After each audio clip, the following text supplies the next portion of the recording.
Ang susunod na programa ay rated PG. Ito ay nangangailangan ng patnubay at gabay ng magulang para sa mga batang manunood.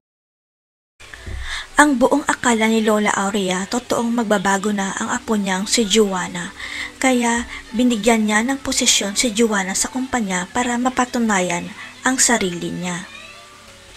Sa isip ni Lola Aurea, nakatulong ang pagmana niya kay ina ng De La Costa Food Corp dahil parang magsiseryoso na ang kambal na magtrabaho sa pinaghirapan niyang kumpanya.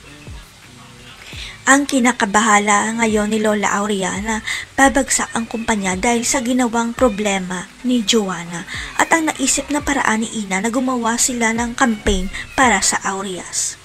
Sa isip ni Ina, ito lang ang paraan para makabangon ang De La Costa Food Court ang ipromote ng maganda ang kumpanya para matabunan ang isyo na ginawa ni Juana.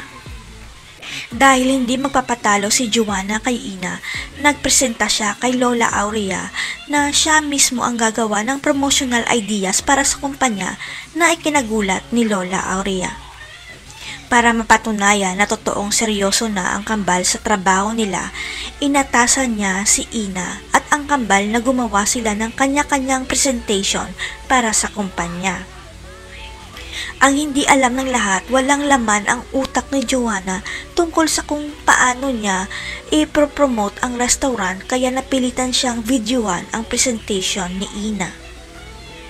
Walang kamalay-malay si Ina na nire-record na pala ni Juana ang ideas niya sa labas ng kwarto ni Nono sa ospital ang presentation niya tungkol sa Big Cacerola Project. Ang masaklap pa, mawawala ang presentation ni Ina sa USB dahil pinalitan pala ito ni Juana ng iba, magugulat na lang si Ina na nire-report ni Juana ang idea niya. Ang hindi alam ni Juana, nakita siya ng nurse na may vinivideoan sa labas ng kwarto ni Nono at kitang-kita sa CCTV na ang presentation pala ni Ina ang nire-record ni Juana.